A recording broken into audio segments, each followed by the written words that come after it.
It is lovely to be here, and I recognise that I'm amongst early years educators, primary educators and secondary educators, and I'm going to try and find a link between our work as best I can.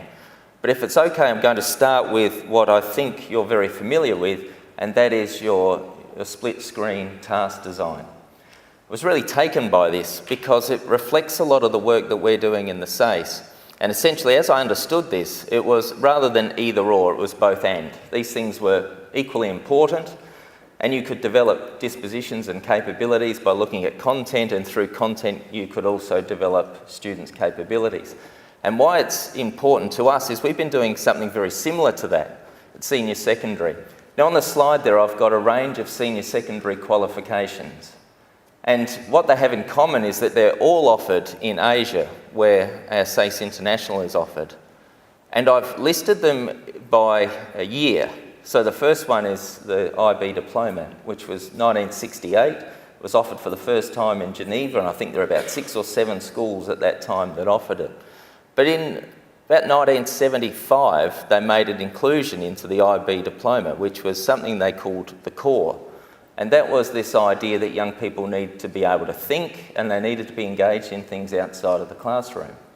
Now most of us understand the IB as being 6 subjects, a 2-year requirement, and it's really the combination of the English and the French systems. So the 6 subjects are not all equal. There are 3 highers and 3 standards. They've got different time requirements, but we don't often talk about the core.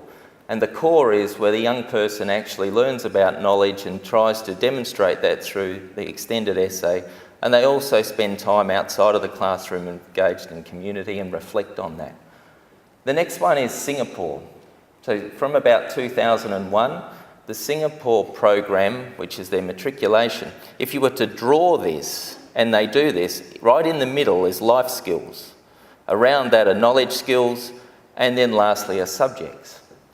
And their argument there is that the point of the subjects is to help the students develop the knowledge skills and to help them to develop the life skills so that they can be valuable citizens. The next one is the Cambridge Pre-U program, which was developed in 2007.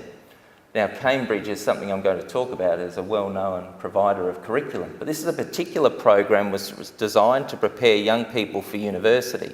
And so they have their subjects, but around the subjects, the students do what's called global perspectives and research. They have to be able to undertake their own thinking and reflect on their thinking and demonstrate what they know about themselves as learners. 2008 is the AQA Baccalaureate. The AQA is one of the biggest providers of education certification in the UK, but also through British schools finds its way to Malaysia and China in particular, but also Singapore. Now what they've done is try to borrow the baccalaureate idea of breadth. So in addition to your 3 A levels, you do an AS subject, which is like one of our stage 1 subjects, I suppose, but also there's a core. And the core is where the student undertakes learning outside of the classroom, but also research. Then in 2009, the first conceptualisation of the SACE, and if you can remember that, so 2009 was the personal learning plan taught for the first time. The idea was that at the core of the SACE were capabilities. Remember that? And the purpose really of the personal learning plan and the research project are for students to reflect on their capabilities and to identify their strengths and areas to improve, and then to try to firstly have a plan to improve those, and lastly through the research project to be able to demonstrate how well they've been able to do that through their research. And around that, of course, there are subjects. And then in 2014 is the IB career-related program. And what's fascinating about that is it's a little bit like our SACE, but again they have the core. And the core is the student being able to reflect on his or her learning, this time in relation particularly to work, but not exclusively, and they undertake a research project. Why I like those things and why as a board we've been fascinated by them is that they have this idea of a core, they have the idea of students undertaking research, and lastly they all make the claim that the purpose of the subjects and the purpose of the qualification is to develop capabilities or attributes or be a particular type of learner. And why I think that's really useful as an opening today is that for that to really happen at senior secondary education all around the world and explicitly there in Asia, then as a teacher you would surely have to do the split screen pedagogy. Because if you didn't do that, how on earth would the core actually be achieved? Because if you didn't focus on the dispositions or the capabilities and you solely focused on the knowledge, as important as that is, the claim of actually spending the time through the subjects developing the core and the capabilities would never be achieved. But it's fair to say there's a bit of work to do. So what I'm going to talk to you about is conceptualising a learner and a citizen. And I want you to think about what that looks like in your own site, in your own partnership even. And then whether it's reconceptualising or conceptualising curriculum, I'm not sure. But I'm going to show you about some of the things that we're doing. And lastly, a really strong suggestion that we're trying to encourage us to be able to work with you on is how we might do it even better. So I want to start with a question for you to think about. And that is, if you imagine your partnership, what is the connection or the relationship between the early years framework, the Australian curriculum and the SACE? What do you think it might be? I want you to just take 20 seconds and then lock your answer into your head. What would it be?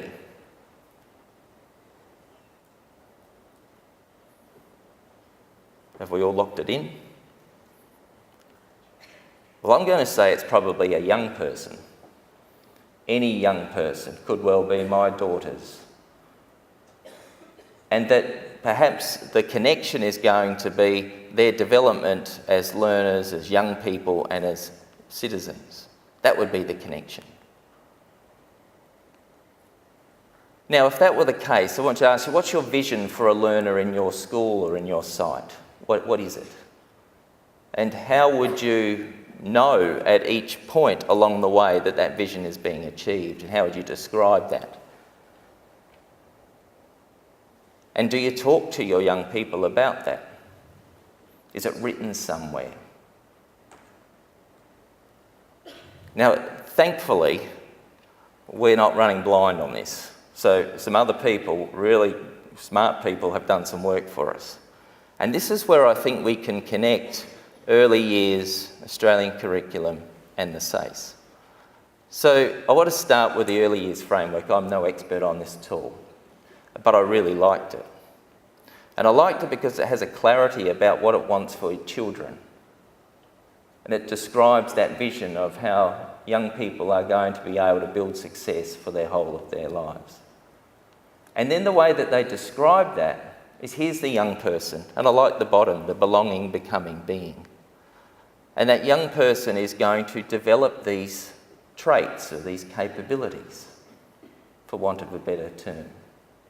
So it gives us a sense. So in your sites in early years, you'd be working to that. And then I think about the Australian curriculum. It says something about all young people being particular types of individuals, particular types of citizens and successful learners. And then you think, how would I know one of those if I spotted them? Well, that's why it has the capabilities. It says they look something like this. That if you have these capabilities, then presumably you're going to be a successful learner. And presumably you're going to be an informed citizen, and presumably you're also going to be a critical and creative individual. So it's really powerful. But what we've noticed is that's not just in Australia. So back to the Cambridge International Examinations. It's got a vision for learners. What I really like about that vision is it looks like it was written by a child.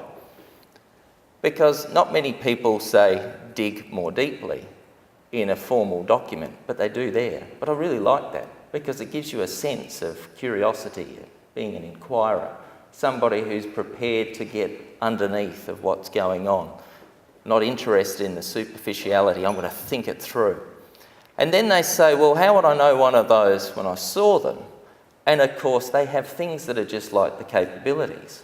So confident and working in information and ideas, responsible to themselves and to others, things that we're very, very comfortable acknowledging.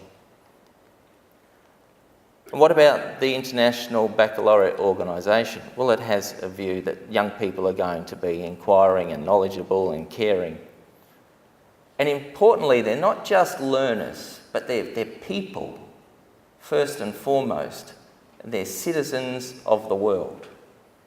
So what would one of those look like? and the IB calls it a learner profile. That these are the things that they try to create through curriculum, through learning opportunities, in order to meet the vision.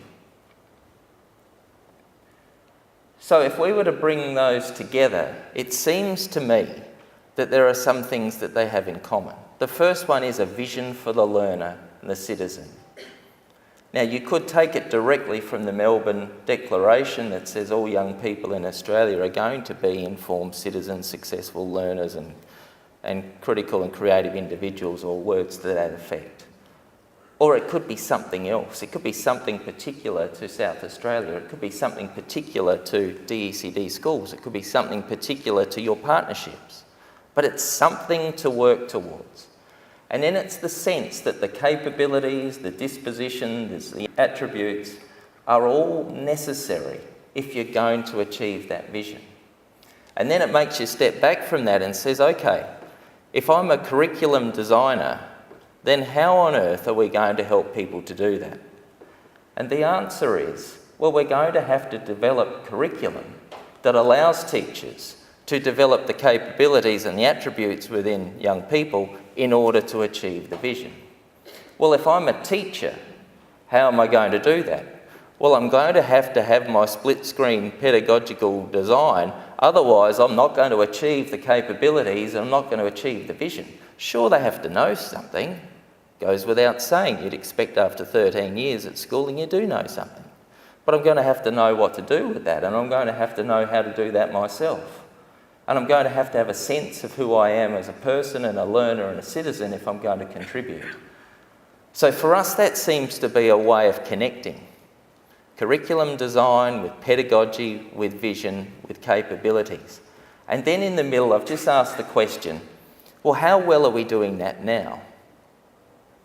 How well are we able to evidence the capabilities in curriculum and in students' learning, young people's learning, all the way from early years through to year 12?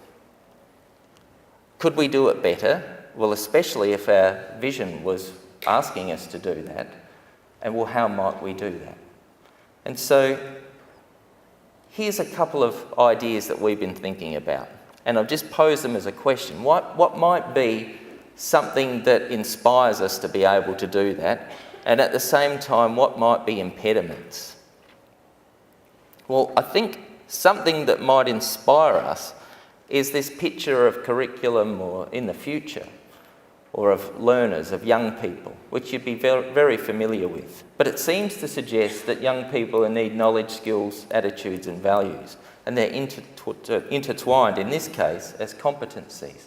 We might argue they're capabilities. But it's not in any way saying you don't need to know something. It's not in any way saying you don't need skills. But it's saying you need all of these things. And so if we were designing curriculum for this kind of learner, we would have to design curriculum that enabled those things to be developed and assessed. As senior secondary, we'd have to do that.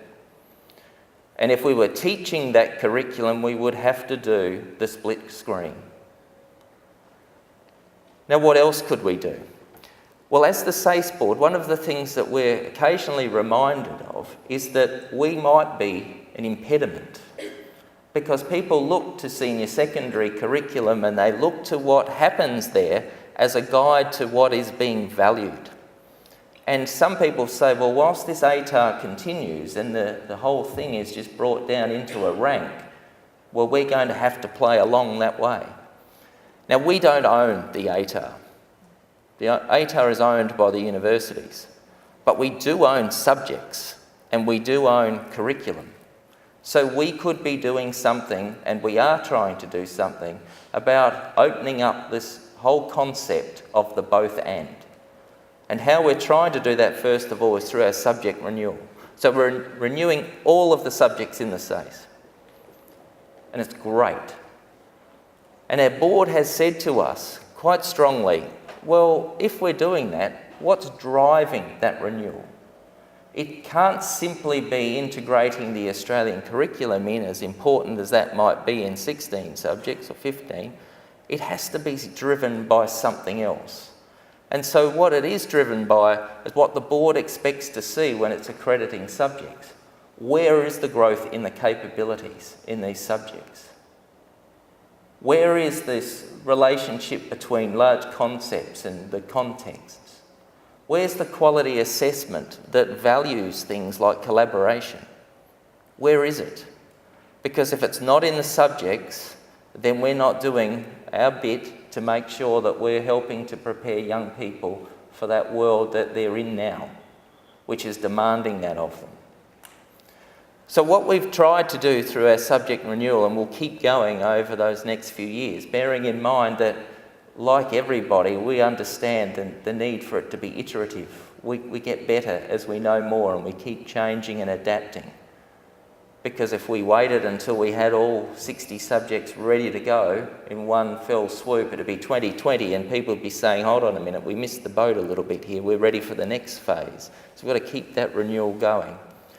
But here's an example of a performance standard of one of our new subjects, which is replacing IT. So IT at the moment is one of the subjects that amazes me, because I want you to picture the IT exam. Can you picture it in your mind? Yeah, picture. Yep. They're on a computer, aren't they? Well, no, they're not. So that seems really interesting.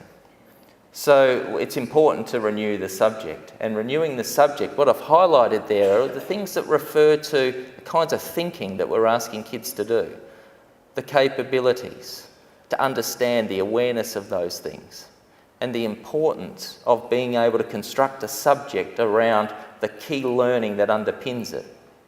Now, another example is just a short film I'm going to show. It's only 1 minute, but it's something we're trying to do to communicate to schools what is the purpose of subjects. Creative arts is a subject that has a lot of flexibility in it.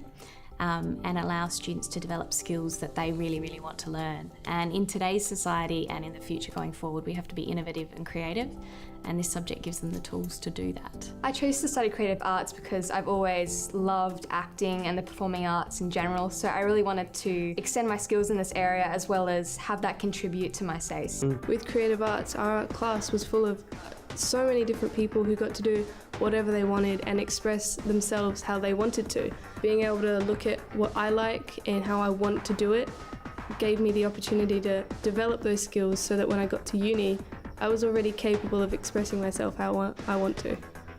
Okay, now there's a full video like that on our website. The power of it for us as a subject is that the students have to have a significant part of ownership of that subject. What am I doing? Why am I doing that? And the teacher has to be able to support the young person to be able to make that subject work for him or her. It's just really interesting to see that relationship between the teacher and the student in that and other subjects. So here's what we might consider doing. I want you to imagine the student going through life in the partnership with you. And I've tried to show that as they're growing. But you see that belonging, becoming, being. I think I'm still doing that. So I'm not sure that that finishes in the early years framework. Maybe it's a way of conceptualising what is common amongst the partnership, and what is common as a lifelong learner is continually seeking to be like that. And then in the early years framework, we describe those capabilities in a particular way. But it's powerful. Of becoming this sense of your identity, of who you are, and starting to think of yourself as a learner.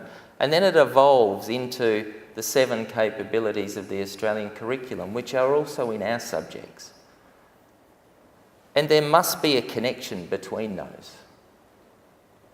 And then in the early years framework, which we want to do more of, there's this suggestion to teachers. Here's how you can promote these things.